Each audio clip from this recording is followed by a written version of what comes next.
जीवन को मुस्कान बना, कभी खुद से, कभी हालात, कभी जमाने से लड़ना, कुछ ऐसे ही जीवन को संवारा है हमने। संघर्षमय जीवन की सफल कहानी पर आधारित है हमारा 13 कड़ियों का धारावाहिक जीवन को मुस्कान बना। जीवन को मुस्कान बना। प्रत्येक गुरुवार को रात 9:30 बजे जीवन को मुस्कान बना। जीवन को मुस्कान बना।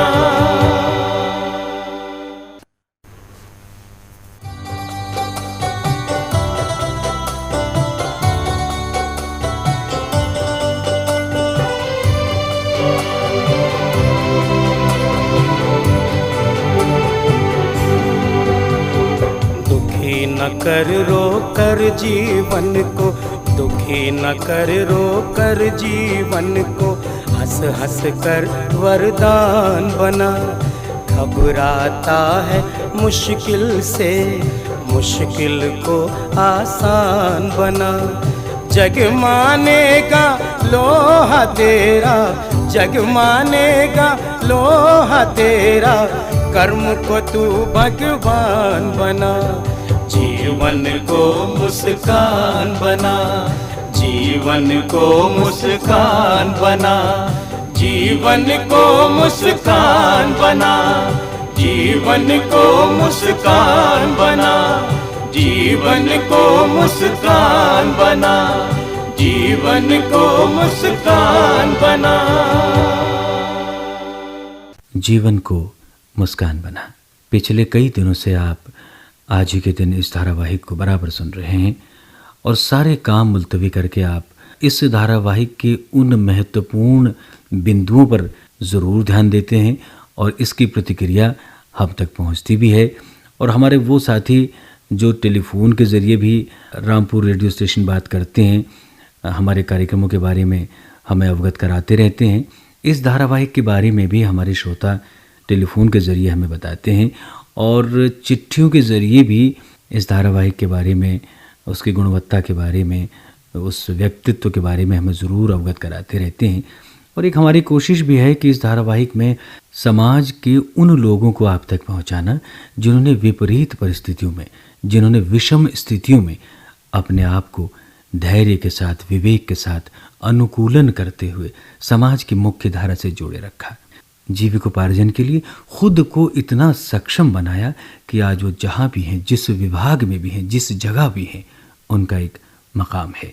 जिनने पिछले दिनों आपने देखा संगीत के क्षेत्र में, साहित्य के क्षेत्र में, समाज सेवा के क्षेत्र में जिनके संघर्ष की कहानी हम आप तक पहुंचा चुके हैं।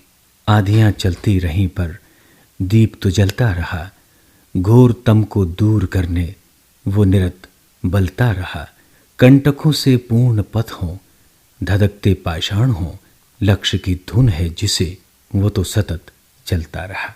आज एक ऐसे ही मशहूर और मारूफ शख्सियत से आपकी मुलाकात करवाते हैं जो शारीरिक रूप से अक्षम ज़रूर है, लेकिन जिसने दुनिया की हर बाधा को उतने ही सुंदर ढंग से पार किया जितने सुंदर ढंग से सक्षम लोग करते हैं। शिक्षा जगत में अपना एक महत्वपूर्ण स्थान बनाया है नूर फातिमा ने। आइए आपसे उनकी मुलाकात करवाते हैं। चलते हैं हमारे प्रतिनिधि SK नौटियाल के साथ। आज हमारे साथ हैं नूर फातिमा जी और सबसे पहले इस कार्यक्रम में आपका स्वागत है। धन्यवाद। नूर फातिमा जी ने जो मंजिल हासिल की है, जो मुकाम हासिल किया है, इनकी जो सफल कहानी है, इसमें क्या क्या समस्याएं आई और क्या क्या अड़चनें आई और कैसे उनका समाधान हुआ, इन सब बातों पर हम बातचीत करेंगे। सबसे पहला हमारा सवाल नूर फातिमा जी से ये है, आपका निवास स्थान कहाँ है? मैं ठिरिया निजावत खां में रहती हूँ, जो कि कैंट सदर से 1 किलोमीटर की दूरी पर है, बरेली में है ये। मेरे जो पेरेंट्स हैं वो मूलतः यहीं के रहने वाले हैं, ठिरिया निजावत खां के ही रहने वाले हैं। मेरी मम्मी भी ठिरिया निजावत खां की रहने वाली है और मेरे पापा भी ठिरिया निजावत खां के रहने वाले हैं। आपके परिवार में आपके साथ कौन कौन रहते हैं? मेरे परिवार में मेरी मम्मी है, मेरे पापा है और एक सिस्टर है और 2 ब्रदर हैं। मैं सबसे बड़ी हूँ और बड़ी होने के नाते ही जो मेरे भाई बहन हैं उनको किस तरह गाइड करना है, कहाँ पर उनको ले जाना है और किसके लिए क्या करना है, ये सब काम मेरे ही जिम्मे है, क्योंकि मैं सारे बहन भाइयों में बड़ी हूँ और जो मेरी फैमिली है उसमें कोई भी काम शुरू करने से पहले मुझसे मशवरा लिया जाता है और उसके बाद ही वो कोई दूसरा काम जो है शुरू किया जाता है। आपने जो मुकाम हासिल किया है, आप एक अध्यापिका हैं जी वर्तमान में, आप शिक्षिका का काम कर रही हैं, बच्चों को पढ़ा रही हैं जी। इससे पहले आपने जो शिक्षा प्राप्त की, इस शिक्षा को प्राप्त करने में आपको क्या क्या समस्याएं सामने आई?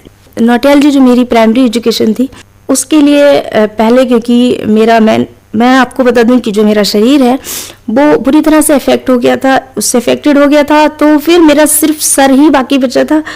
जब मैं 2 साल और 1 महीने की थी तब मुझे पोलियो हुआ था, और जब पोलियो हुआ था तो तुरंत मुझे डॉक्टर के पास ले जाया गया था, और कह सकते हैं कि डॉक्टर की लापरवाही की वजह से, और जो डॉक्टर थे वो उसको पहचान नहीं पाए कि बीमारी क्या है, इसकी वजह से ये रोग बढ़ गया। और ये नौटियाल जी, आप समझिए कि जो जिस हालत में मैं बैठी हुई हूँ तो इससे बहुत ही ज़्यादा ख़राब कंडीशन थी। लेकिन मेरे जो माँ बाप हैं उन्होंने अपना सब कुछ लगा करके मेरे इतने ऑपरेशन कराए, इतना सब कुछ कराने के बाद, और आज देखिए कि मैं बैसाखियों से चल रही हूँ, और ये मेरे लिए बहुत बड़ी बात है। आपने जो शिक्षा प्राप्त की है, जो मुकाम हासिल किया है, इसमें बहुत से लोगों का आपके परिवार के साथ साथ बहुत से लोगों का सहयोग रहा होगा। बहुत से लोगों का सहयोग रहा है कि मेरी मम्मी मुझे स्कूल पहुंचाती थी, या फिर मेरे चाचा मामा जो भी है वो पहुंचाते थे, लेकिन वापसी में ये होता था कि हम कैसे जाएं। तो फिर जो मेरी दोस्त थी तो वो 2 बैग एक साथ लाती थी, और उसमें उसे कोई शर्म फील नहीं होती थी कभी भी, और फिर वो इतना धीरे धीरे चलती थी कि मुझे कभी ऐसा नहीं लगता था कि मैं उनसे कुछ अलग हूँ। मेरे दोस्तों के साथ साथ मेरे टीचर्स ने भी मेरा बहुत सहयोग दिया, क्योंकि प्राइमरी लेवल तक तो जो मेरी गौहर मैम थी, यही वजह कि मुझे जो नाम है अपनी टीचर्स की अभी भी याद है, और नाजमा मैम थी, बहुत सारी मैम थी जो मुझे सपोर्ट करती थी वहाँ पर। और उसके बाद मैंने इस्लामिया इंटर कॉलेज, जो कि मेन सिटी में है, वहाँ से मैंने इंटरमीडिएट तक की अपनी शिक्षा हासिल की, और मेरा जो तालीमी सिलसिला है वो आगे बढ़ता रहा। एक इंसिडेंट मैं आपको बताऊं अपने, जब मैं इंटरमीडिएट में थी तो मेरी मैम थी, वो मुझे बहुत प्यार करती थी। जैसा कि मैंने आपको बताया कि मेरे सारे ही टीचर्स मुझे बाय लक बहुत अच्छे मिले। इस्लामिया इंटर कॉलेज में चमन जहां उनका नाम था, मैं और मेरी फ्रेंड साथ साथ थे, और हमारा सेक्शन ऊपर था। तो जब मेरी क्लास का एक सेक्शन जो था वो नीचे भी था, तो उन्होंने कहा कि इसको ऊपर जाने में बहुत प्रॉब्लम होती है जी। तो आओ बेटा, हम तुम्हारा जो है सेक्शन ई में नीचे कर देते हैं, और जो तुम्हारी फ्रेंड है वो वहीं रहेगी। फिर मैं मैम के पास गई, नो मैम, अगर आपको करना है तो आप मेरी फ्रेंड को भी नीचे कीजिए, दोनों, अदरवाइज मैं ऊपर ही रहूंगी। और क्योंकि क्लास इतनी फुल थी, मैम उसके लिए कुछ कर नहीं सकती थी, तो उन्होंने कहा बेटा हम बहुत मजबूर हैं, हम ऐसा नहीं कर पाएंगे। तो हमने मैम से रिक्वेस्ट की, मैम प्लीज फिर आप हमको ऊपर की क्लास में मुझे जगह दीजिए। तो फिर ये हुआ कि मैंने जो मेरी पूरे साल की जो पढ़ाई थी वो मेरी ऊपर जाकर के हुई। और नौटियाल जी, इसमें मेरा सबसे बड़ा हाथ मेरी फ्रेंड का रहा, क्योंकि बाकी लोग तो अरे ये कैसे ऊपर जाएगी, ये शो कर रहे हैं, लेकिन उसने नहीं, ऐसा कुछ शो नहीं किया। और उसको, मुझे नहीं मालूम है कि मुझे कहाँ पर सपोर्ट चाहिए, बट मेरी फ्रेंड जानती है कि मुझे कहाँ सपोर्ट चाहिए। वो क्या करती है, जैसा कि आप जानते हैं कि मैं 2 बैसाखियों से चलती हूँ, लेकिन मेरी फ्रेंड जानती है कि कहाँ मुझे उसकी बैसाखी, मेरी बैसाखी को उसे पकड़ना नहीं है। उसने, ये मैंने हमेशा सीखा कि कभी उसने मुझे यूं करके कि बैसाखी को पकड़ करके आगे नहीं बढ़ाया, बल्कि उसने हमेशा मुझसे एक बैसाखी ले ली अपने हाथ में और कहा कि अब इसकी दीवार पकड़ करके ऊपर चढ़ो। तो उन लोगों का दिया हुआ जो कॉन्फिडेंस था, उस कॉन्फिडेंस ने मुझे भर दिया, उनके कॉन्फिडेंस ने। और आज आप देख रहे हैं कि जिस मुकाम पे मैं हूँ तो वो इन्हीं लोगों की खातिर हूँ। सकारात्मक सोच जब साथ रहेगी तो कोई भी मुकाम हासिल किया जा सकता है। बिल्कुल, पंखों से उड़ान नहीं होती, हौसलों से उड़ान होती है।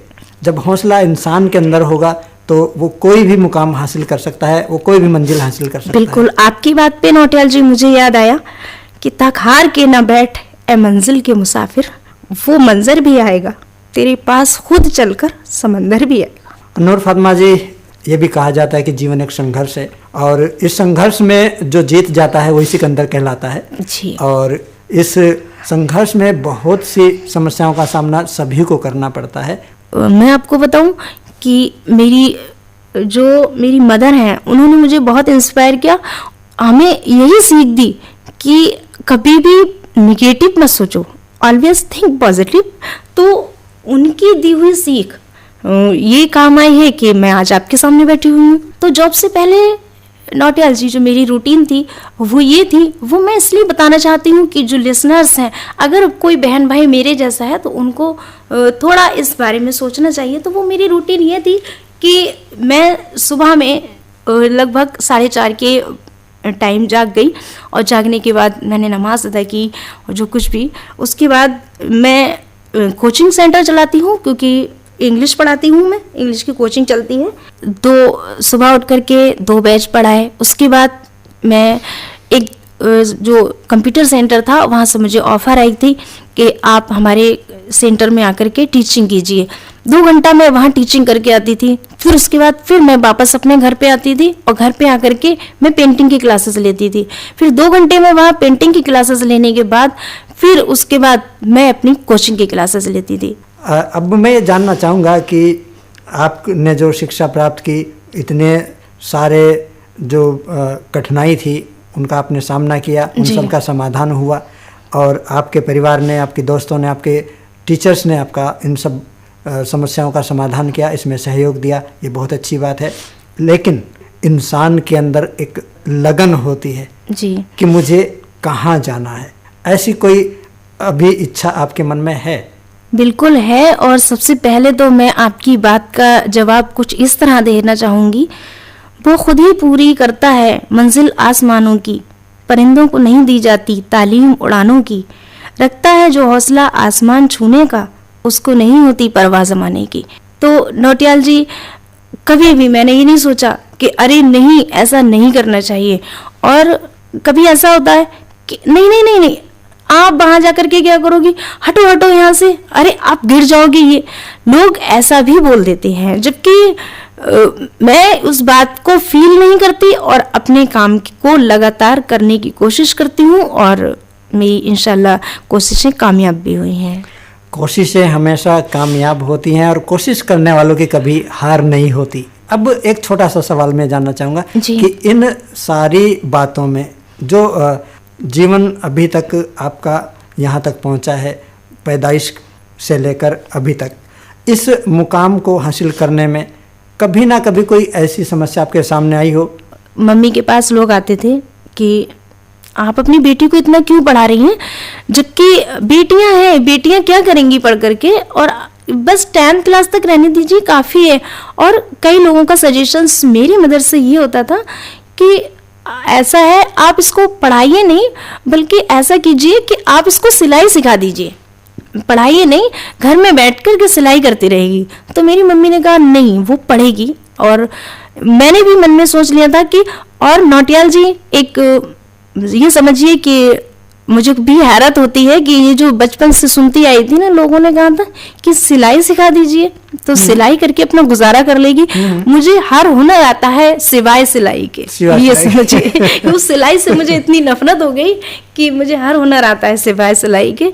मैं हर चीज़, मैं कढ़ाई कर लेती हूँ, बुनाई कर लेती हूँ, पेंटिंग कर लेती हूँ, क्रोशिया का काम कर लेती हूँ, हर काम मैं कर सकती हूँ सिवाय सिलाई। जब आकाशवाणी बरेली से अनाउंसमेंट हुआ था नारी संसार के पैनल बनाने के लिए, तो क्योंकि मेरे जो शौक़ है वो, मेरे शौक़ जो है वो मेन शौक़ है मेरा पढ़ने का। मुझे जितना भी लिटरेचर मिल जाए पढ़ने की कोशिश करती हूँ, और हमेशा कहीं भी कोई अगर जाएगा तो वो यही कहेगा कि वो पढ़ती होगी।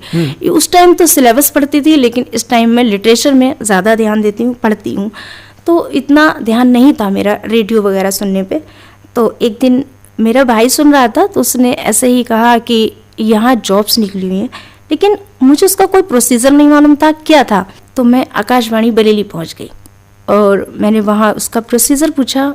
तो आए एक सर वहाँ निकल करके, तो उन्होंने मुझसे पूछा बेटा आप यहाँ जॉब करना चाहती हो? तो मैंने कहा सर इसका प्रोसीजर बता दीजिए, मुझे कुछ मालूम नहीं है, मुझे किसी ने बताया है क्योंकि मैं सुन नहीं पाई हूँ इसका। तो उन्होंने मुझे उसका प्रोसीजर बताया। उसके बाद उन्होंने मुझसे कहा कि आपको मशीनें भी ऑपरेट करना पड़ सकती हैं, क्या आप मशीनें ऑपरेट कर लोगी? तो मैंने कहा व्हाई नॉट सर।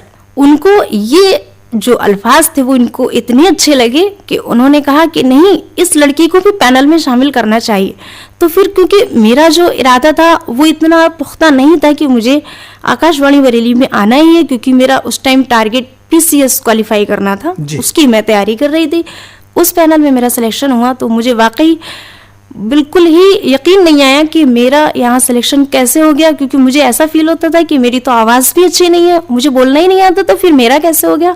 फिर उसके बाद जब मेरा वहाँ सिलेक्शन हुआ तो वाकई जो आपको तो मालूम ही है कि अब सारा कुछ कंप्यूटराइज्ड हो गया है। पहले जब CTR था तो CTR पे हमें बहुत सारे काम करना पड़ते थे। जब RN आता था तो RN की जो फीड ली जाती थी, कभी ये होता था कि आपको ये फीड दी जा रही है, अब आप एक स्पॉन्सर्ड प्रोग्राम आ रहा है उसको आप रिकॉर्ड कीजिए।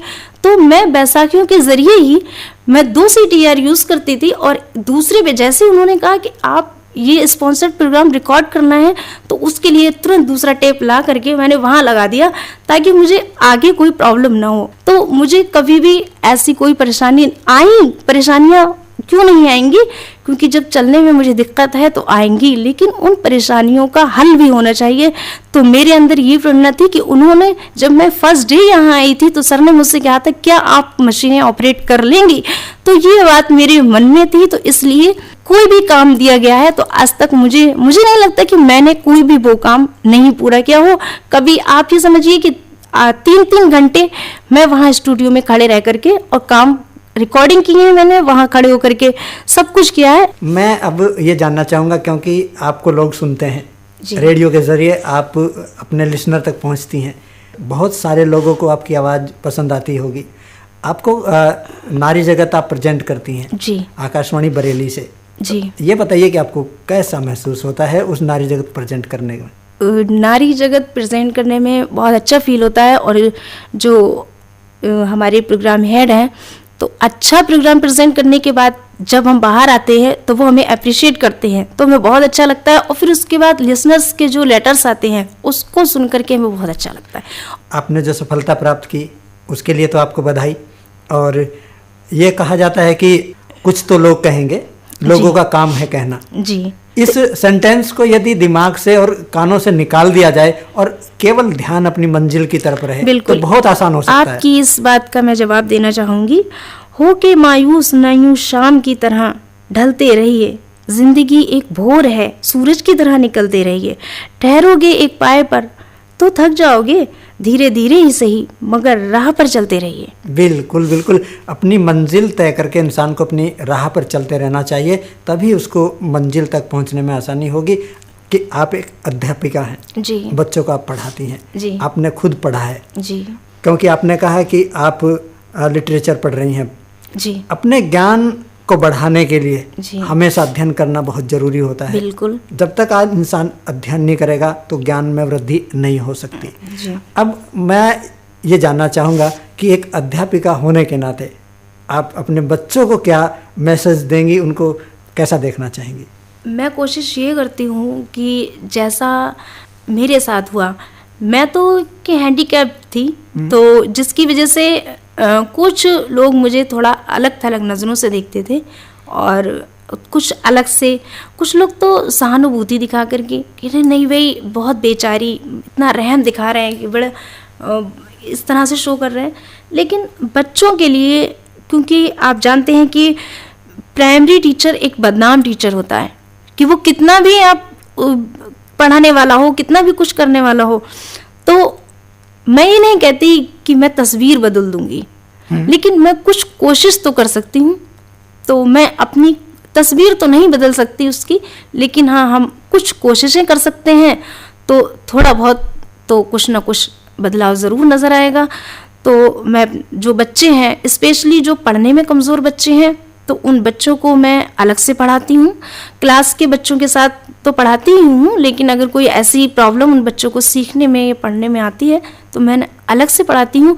मैं बहुत मेहनत के साथ पढ़ाती हूँ, कंटिन्यू जाती हूँ। और जब इंटरवल होता है हमारा, तो उसमें गांव की जो ऐसी बच्चियां हैं जो पढ़ाई छोड़ चुकी हैं, क्योंकि प्राइमरी तक स्कूल है उस गांव में, पिछड़ा गांव है, तो वहाँ की जो बड़ी बड़ी लड़कियां जो घरों में बैठ गई हैं, बाहर तो निकलने का रिवाज नहीं है, तो उन लड़कियों को मैं इंटरवल में पढ़ाती हूँ। बड़ी बड़ी लड़कियां घरों से आकर के मेरे पास जब आधा घंटा बैठ करके पढ़ती हैं, तो मुझे दिली खुशी होती है और बहुत ज़्यादा खुशी होती है।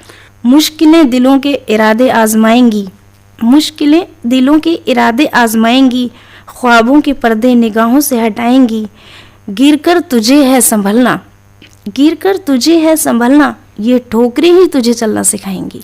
इन ठोकरों से गुजरने के बाद ही हम अपनी मंजिल तक पहुंच पाते हैं। आप हमारे इस कार्यक्रम में आई और हमारे श्रोताओं से आप रूबरू हुई। रहें वहाँ जहाँ प्यार की बस्ती हो, रहें वहाँ जहाँ प्यार की बस्ती हो, दूसरों का दर्द ले उधार ऐसी कोई हंसती हो।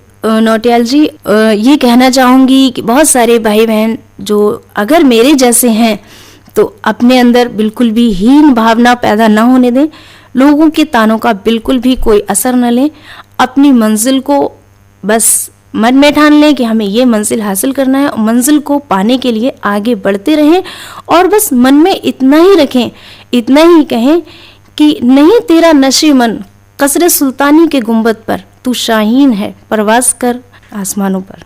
बिल्कुल, और जब दिल में ऐसी तमन्ना होगी और ऐसे आपके ख्यालात होंगे तो आपको मंजिल ज़रूर मिलेगी। इसी भावना के साथ, इसी उम्मीद के साथ आपका इस कार्यक्रम में आने के लिए बहुत बहुत शुक्रिया, धन्यवाद।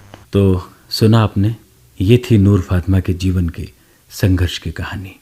कई बार जीवन में ऐसे पड़ाव आते हैं जब लगता है कि शायद हम हार गए हैं, लेकिन नहीं, जंग वही जीतते हैं, सिकंदर वही कहलाता है, और जीवन में मशाल वही थामता है विकास की, उन्नति की, तरक्की की, जो मानता है, जो समझता है और जो कहता है आचरण की गंध से कर दें सुवासित ये धरा, नित बहे अंतःकरण में प्राणदायिनी निर्झरा, साधना सोपान पर ये पग निरंतर बढ़ सकें, आत्म उन्नति की शिखर पर हम सहज ही चढ़ सकें, चेतना की रंजना में दिव्य तेजस हो भरा, आचरण की गंध से कर दें सुवासित ये धरा। तो ये था आज का हमारा एपिसोड। आपको कैसा लगा इसके बारे में हमें ज़रूर लिखिएगा। धारावाहिक जीवन को मुस्कान बना द्वारा केंद्र निदेशक Akashvani Rampur, pin code number है 244901।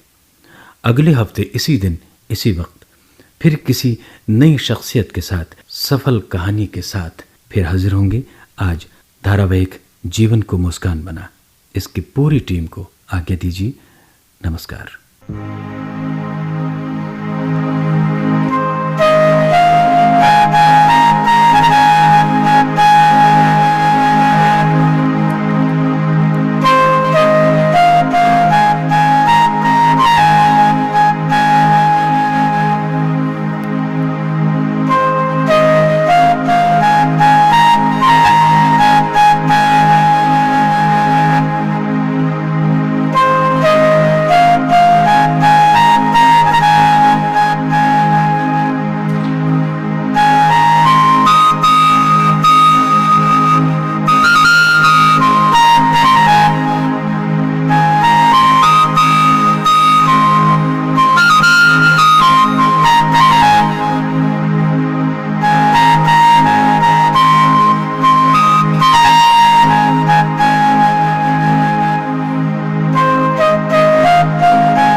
जीवन को मुस्कान बना, कभी खुद से, कभी हालात, कभी जमाने से लड़ना, कुछ ऐसे ही जीवन को संवारा है हमने। संघर्षमय जीवन की सफल कहानी पर आधारित है हमारा 13 कड़ियों का धारावाहिक जीवन को मुस्कान बना। जीवन को मुस्कान बना। प्रत्येक गुरुवार को रात 9:30 बजे जीवन को मुस्कान बना। जीवन को मुस्कान बना।